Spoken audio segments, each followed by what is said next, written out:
Assalamualaikum warahmatullahi wabarakatuh. Berjumpa lagi kita di pertemuan ke-13 ini ya. Di pertemuan ke-13 ini kita akan masuk kepada mata kuliah organisasi dan arsitektur komputer, yaitu membahas tentang sistem bus. Di pertemuan sebelumnya kita sudah membahas tentang namanya unit masukan dan keluaran ya. Kali ini kita akan membahas sistem busnya ya. Ada kaitannya ya.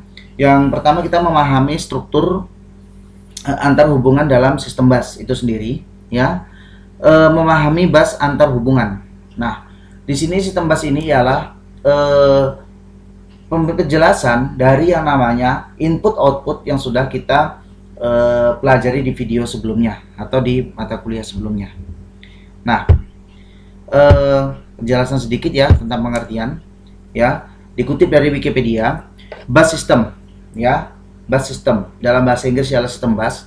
Dalam arsitektur komputer merujuk pada bus yang digunakan oleh sistem komputer untuk menghubungkan semua komponennya dalam menjalankan tugas. Sebuah bus adalah sebutan untuk jalur di mana data dapat mengalir dalam komputer. Jalur-jalur inilah yang digunakan untuk komunikasi dan dapat dibuat antara dua elemen atau lebih. Data atau program yang tersimpan dalam memori dapat diakses dan dapat dieksekusi oleh CPU melalui perantara sistem bus dan akan ditampilkan informasinya ke kita sebagai user atau pengguna komputer itu sendiri. Nah, jadi di sini ya. Jadi di sini sebuah komputer memiliki beberapa bus ya agar dapat berjalan banyak ya. Bus terdapat dalam sistem tergantung dari arsitektur atau susunan sistem komputer itu sendiri. Sebagai contoh, misal nih, sebuah komputer atau PC, personal komputer dengan prosesor, umumnya katakanlah Intel Pentium 4 dulu. Intel Pentium 4 ini memiliki bus prosesor ya, yang mana dikatakan dengan front side bus ya, terdiri dari bus AGP, bus PCI, bus USB, bus ASA yang digunakan oleh keyboard atau mouse, dan bus-bus yang lainnya. Bus ini disusun secara hierarki ya, karena setiap bus yang memiliki kecepatan rendah akan dihubungkan dengan bus yang memiliki kecepatan tinggi. Nah, jadi ada hierarkinya dia di sana, yang mana akan disilang-silang antara bus yang kecepatannya rendah akan dihubungkan ke yang tinggi. Nah, setiap perangkat di dalam sistem juga dihubungkan ke salah satu bus yang ada. Sebagai contoh, kartu grafis AGP ya. AGP ini adalah kartu untuk monitor. Akan dihubungkan ke bus AGP juga. Beberapa perangkat lainnya seperti chipset atau controller ya akan bertindak sebagai jembatan antara bus-bus yang berbeda. Sebagai contoh, sebuah kontrolis bus SCSI dapat mengubah hubungan bus menjadi bus SCSI, baik itu bus PCI maupun PCI Express. Berdasarkan jenis busnya sendiri, bus dapat dibedakan menjadi bus yang khusus menyalurkan data tertentu, contoh paket data saja, hanya atau alamat saja. Jenis ini disebut dedikasi bus ya. Namun apabila bus yang dilalui ya informasi yang berbeda, baik itu data, alamat, dan sinyal kontrol dengan metode multiplex ya, data, maka bus ini disebut dengan multiplexed bus. Kekurangan multiplexed bus ini adalah hanya memerlukan saluran sedikit sehingga menghemat tempat, tetapi kecepatan transfernya data menurun. Ini diperlukan mekanisme yang kompleks untuk mengurangi data yang telah dimultiplex tadi. Sedangkan untuk dedikasi bus merupakan kebalikan dari multiplex itu sendiri. Nah, jadi kalau tadi multiplex ya, kekurangannya ini memerlukan saluran sedikit sehingga menghemat tempat. Kalau dedikasi tadi memerlukan saluran banyak dan pasti tempatnya dia pasti juga lebih banyak. Nah,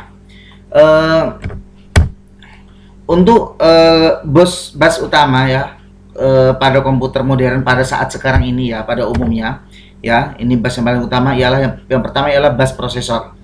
Bus prosesor ini merupakan bus tercepat dalam sistem dan menjadi intinya dalam chipset dan motherboard yang ada di komputer. Bus ini utamanya digunakan oleh prosesor untuk meneruskan informasi dari prosesor ke cache memori utama, ya, ke chipset controller memori, ya. Bus ini juga terbagi atas beberapa macam, yakni frontside bus, hyper transport bus, dan beberapa bus lainnya. Nah, itulah dia bus prosesor. Selanjutnya ialah bus AGP. Nah, AGP ini ialah singkatan dari akselerasi graphic port, ya. Bus ini merupakan bus yang didesain secara spesifik hanya untuk kartu grafik desain. Nah, ini biasanya kalau orang-orang yang hobi desain, ya, yang hobi menggambar menggunakan komputer, ini memang memerlukan yang namanya bus, ya, memerlukan yang namanya grafik yang memang dia mempunyai koreksi jalur, ya, jalur untuk menggambar itu supaya gambar hasilnya itu lebih bagus, desainnya itu lebih bagus dan lebih menarik. Bus ini berjalan pada kecepatan 66 MHz, ya, pada lebar jalur 32 bit, ya. Ini yang hanya 32 bit karena biasanya ada 32 bit, ada 64 bit. Sehingga bandwidth maksimum yang dapat diraih adalah 2133 MB. Umumnya bus AGP ini terkoneksi ke chipset pengatur memori, ya, memori. Sebuah sistem hanya dapat menampung satu buah bus AGP, ya. Ini biasanya yang paling sering paling terkenal itu ialah Nvidia, ya. Kalau untuk hobi-hobi gaming, desain, ini biasanya Nvidia atau ATI Radeon dan sebagainya, ya. Banyak sebenarnya, tapi yang paling banyak di pasaran itu bus AGP ini atau VGA ini ialah Nvidia. Nah, selanjutnya ada namanya bus PCI. Nah, PCI ini ialah singkatan dari Peripheral Component Interconnect. Bus PCI ini tidak tergantung pada prosesor dan berfungsi sebagai bus peripheral. Bus ini memiliki kinerja tinggi untuk sistem I/O. Nah, kita kembali lagi ke yang namanya I/O. I/O ini adalah input output yang mempunyai kecepatan tinggi, ya, input output yang mempunyai kecepatan tinggi. Bus ini berjalan pada kecepatan 33 MHz, ya. Sama seperti apa tadi, AGP, dengan lebar jalur pita 32 bit, ya, sama. Bus ini ditemukan pada hampir semua komputer atau personal komputer yang beredar pada saat sekarang ini, mulai dari prosesor 486 yang jadul seperti itu, ya, karena memang untuk jalur bus ini, ya, banyak kartu yang menggunakan yang cocok, yang sinkron dengan bus PCI ini, ya. Bahkan hingga saat ini juga bus ini dikontrol oleh chipset pengatur memori, ya, seperti Intel, Nvidia, GeForce dan sebagainya. Nah, selanjutnya ada yang namanya bus PCI X. Nah, kalau tadi PCI sekarang X, ya, X-nya itu hanya tambah Express saja. Dan bus ini merupakan perkembangan dari PCI, sama, ya, hanya perkembangan teknologi dari PCI juga. Bus ini mentransfer data pada 250 MB per detik, ya, atau per jalur. Total ada 8 GB GBS, lebih dari 32 jalur diperkenalkan pada tahun 2004 dan tahun 2005. Nah, PCI Express ini mulai marak digunakan, ya, untuk AGP yang mulai terkikis ditinggalkan. Nah, selanjutnya lagi ada namanya bus ISA. Nah, bus ISA, ya, industri standar arsitektur, ya. Selanjutnya ada lagi namanya bus EISA, ya, Extend Industri Standar Arsitektur, ya. Ada namanya bus USB. Nah, ini kalau bus USB ini bus yang paling sering kita kenal. Kemarin kita sudah ingat USB itu singkatan dari Universal Serial Bus, ya. Yang mana bus USB ini dikembangkan oleh 7 vendor komputer. Wah, banyak ini, ya. 7 vendor komputer banyak yang mengembangkan, yaitu Compaq, DEC, IBM, International Business Machine, ya. Yang sudah kita ketahui IBM ini sudah sangat lama, ya. Mereka yang merancang, menemukan untuk penyimpanan data dari mulai dulu sepita kecil, ya, pita kecil, hard disk dan sebagainya, ya. Ada Intel, ya. Sekarang ada Intel yang sering kita pakai, ada Intel prosesor Core i3, ya. Ada lagi namanya Microsoft, ya. Nah, Microsoft sebagai raksasanya teknologi pada saat sekarang ini. Ini OS, operasi sistem ya, Microsoft. Ada NEC dan Northern Telecom. Nah, bus ini ditujukan bagi perangkat yang memiliki kecepatan rendah seperti keyboard, mouse, printer ya.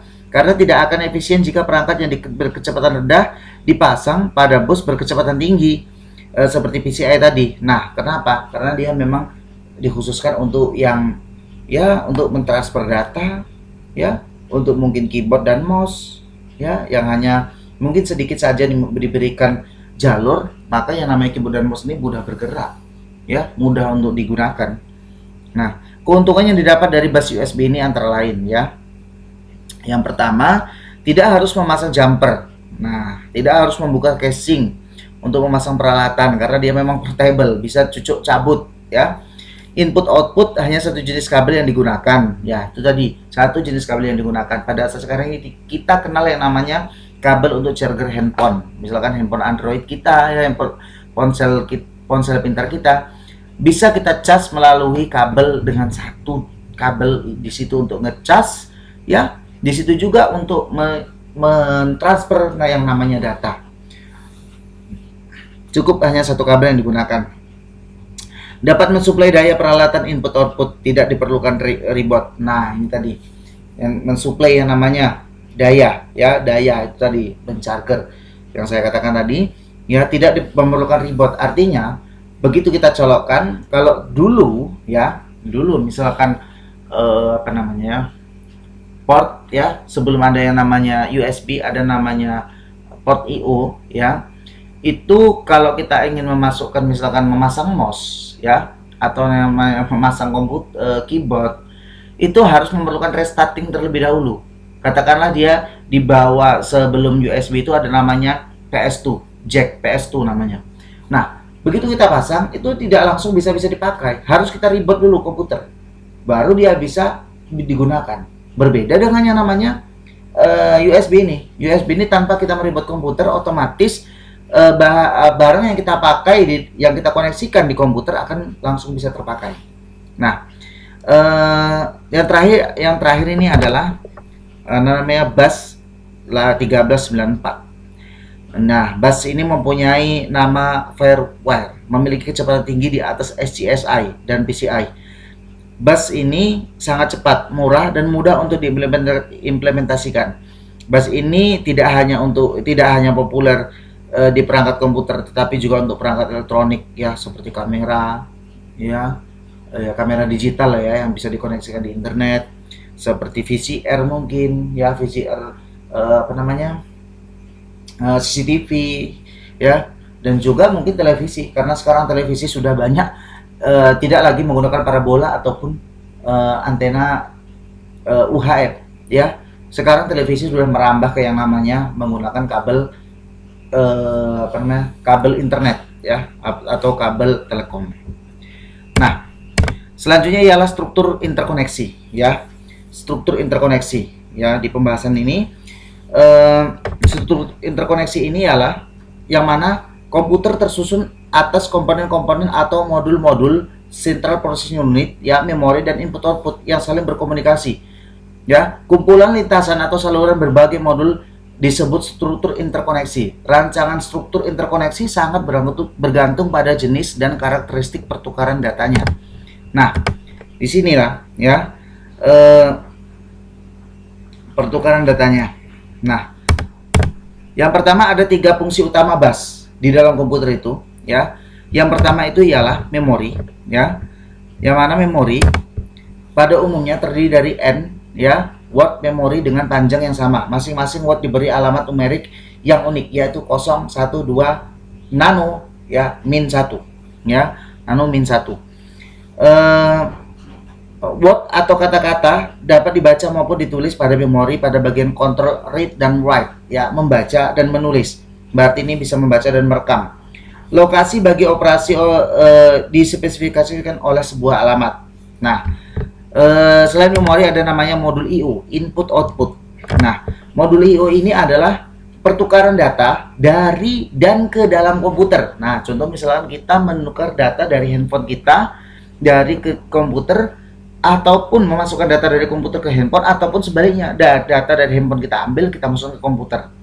Berdasarkan pandangan internal, ya, modul input output dipandang sebagai sebuah memori dengan operasi pembacaan dan juga penulisan. Ada namanya CPU. Nah, yang ketiga ini, ya, fungsi utama yang ketiga ini adalah CPU, yang selalu kita kenal dengan Central Processing Unit.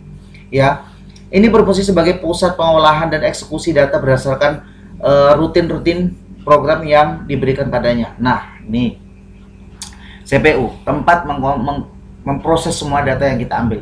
Kita foto sesuatu, misalnya kita memfoto hewan, akan kita edit, ya, masukkan ke dalam komputer.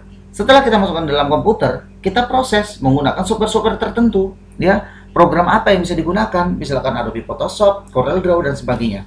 Nah, untuk outputnya gimana? Ya, kita cetak menggunakan printer atau yang lainnya, ya. Ini dia. Nah, ini adalah gambar. Ya, saya jelaskan sedikit yang namanya gambar. Ya, ini adalah gambar pertukaran data antara memori, ya, modul input output, ya, dan juga CPU, Central Processing Unit. Nah, dari jenis pertukaran data yang diperlukan modul-modul komputer, maka di sini struktur interkoneksi harus mendukung perpindahan data-data tersebut. Nih, contoh misalkan ini kita contohkan dari memori ke CPU. Nah, memori ke CPU. Ini dari memori ke CPU ini melakukan pembacaan data maupun instruksi dari memori, ya, dari memori. Selanjutnya dari kebalikannya, CPU ke memori, yang mana CPU melakukan penyimpanan atau penulisan data ke memori.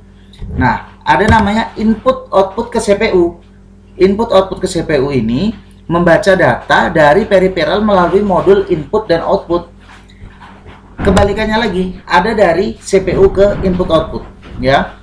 CPU ke input output ini mengirimkan data ke perangkat peripheral melalui modul input output.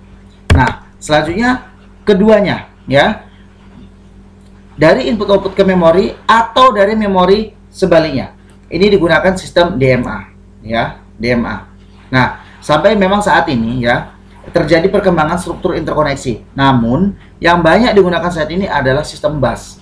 Sistem bus ada yang digunakan secara tunggal, ada juga secara jamak, tergantung karakteristik sistemnya masing-masing.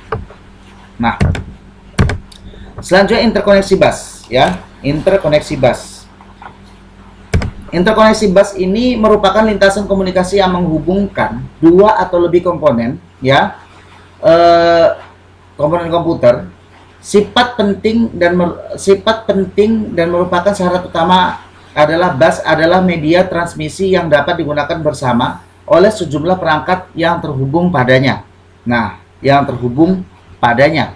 Karena digunakan bersama, maka diperlukan aturan main agar tidak terjadi tabrakan, ya, tabrakan suatu data menjadi rusak atau crash, ya, yang mana data tersebut akan ditransmisikan. Walaupun digunakan bersama, namun dalam satu waktu hanya ada sebuah perangkat yang dapat menggunakan bus itu sendiri. Nah, interkoneksi bus ini juga mempunyai struktur atau susunan, ya, atau susunan bus. Susunan bus itu sebuah bus biasanya terdiri dari beberapa saluran. Sebagai contoh, bus data terdiri dari atas 8 saluran sehingga dalam satu waktu dapat mentransfer data 8 bit. Secara umum, ya, fungsi saluran bus dikategorikan dalam 3 bagian, yaitu saluran data, yang kedua saluran alamat, dan ketiga adalah saluran kontrol. Seperti terlihat pada gambar berikut. Nah, di gambar ini bisa kita lihat, ya, saluran data bus adalah lintasan bagi perpindahan data antar modul. Ya, antar modul secara kolektif.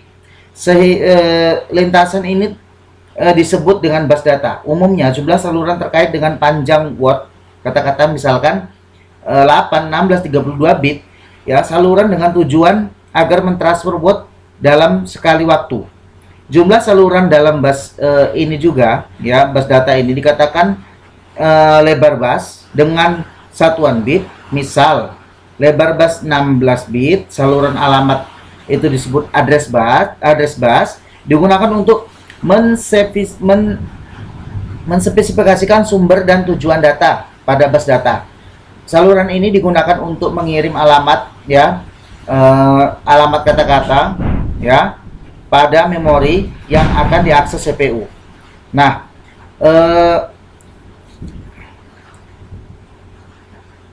struktur bus ini juga digunakan untuk saluran alamat perangkat modul komputer saat CPU mengakses suatu modul. Perlu diketahui semua peralatan yang terhubung dengan CPU dengan sistem komputer agar dapat diakses harus memiliki alamat yang sama. Semisal mengakses port input output, maka port input output harus memiliki alamat hardware-nya sendiri. Saluran kontrol bus ini digunakan untuk mengontrol bus data, bus alamat, dan seluruh modul yang ada. Karena bus data dan bus alamat digunakan oleh semua komponen, maka diperlukan suatu mekanisme kerja yang dikontrol melalui bus control ini. Sinyal-sinyal yang kita lihat dalam gambar ya, kontrol terdiri atas sinyal perwaktuan dan sinyal-sinyal perintah ya, menandakan validitas data, validnya data dan alamat. Sedangkan sinyal perintah berfungsi membentuk suatu operasi. Secara umum seluruh kontrol ini meliputi memory write ya, memori untuk menulis. Ini memerintahkan data bus akan dituliskan ke dalam lokasi. Ada namanya lagi memory write, memerintahkan data lokasi alamat ditempatkan pada proses data. Nah, input output sendiri ya, input output write sendiri itu memerintahkan data pada bus dikirim ke lokasi port input output. Input output read memerintahkan data dari port input output diterapkan pada bus data itu sendiri. Mentransfer menunjukkan data telah diterima dari bus atau data telah ditempatkan pada bus itu sendiri. Untuk permintaan bus ya, ini menunjukkan bahwa modul memerlukan kontrol bus. Busgrade ya, busgrade sendiri menunjukkan modul melakukan request telah diberi hak untuk mengontrol bus. Nah, secara fisik bus adalah konduktor listrik paralel yang menghubungkan modul-modul. Konduktor ini biasanya adalah saluran utama pada PCB motherboard dengan layout tertentu sehingga dapat fleksibilitas penggunaan. Untuk modul input output biasanya disebut slot bus ya, yang mudah dipasang atau juga dilepas, sehingga slot PCI dan ISA ini, sedangkan untuk chip yang terhubung melalui pinnya sendiri ya. Prinsip-prinsip bus ini ya, ada beberapa, saya jelaskan sedikit. Yang pertama, meminta penggunaan bus. Apabila telah disetujui, modul akan memindahkan data yang diinginkan ke modul yang dituju ya. Meminta menggunakan bus, mengirimkan request ke modul yang dituju melalui saluran kontrol dan alamat yang sesuai. Selanjutnya akan menunggu modul yang dituju mengirimkan data yang diinginkan. Nah, itu adalah penjelasan singkat yang namanya sistem bus. Intinya, sistem bus ini kalau kita lihat itu seperti jalur-jalur kecil ya, atau yang ada di papan LNB ya. Itu jalurnya kecil seperti itu, seperti berwarna putih atau terkadang berwarna kuning ya, sesuai dengan produk-produk yang ditawarkan. Ini biasanya sebenarnya bus ini adalah pengganti dari kabel-kabel supaya yang namanya komputer ya, komputer yang dulunya besar semakin lama semakin mengecil sampai dengan seperti handphone yang kita nikmati pada saat sekarang ini ya, yang mana dari bus-bus tersebut ya, dari bus-bus yang kita lihat tersebut, jalur-jalur tersebut yang awalnya kabel menjadi jalur dan sekarang berevolusi lagi menjadi chipset ya, menjadi chipset, yang mana jalur-jalur tersebut dikumpulkan dalam satu chipset tersebut, dan chipset tersebutlah yang dipasangkan di dalam yang namanya komputer atau telepon genggam yang kita nikmati pada saat sekarang ini, atau laptop yang bisa kita bawa secara mobilitas ya, secara bebas kita bisa bawa kemana-mana. Nah, itulah penjelasan singkat tentang yang namanya sistem bus ya. Mudah-mudahan bisa dimengerti dan dipahami. Kita akan bertemu lagi di pertemuan selanjutnya, di pertemuan 14 ya. Kita juga akan masih membahas tentang organisasi dan arsitektur komputer. Demikian penjelasan dari saya ya. Tetap jaga kesehatan selalu, pakai masker. Sekian dari saya. Wassalamualaikum warahmatullahi wabarakatuh.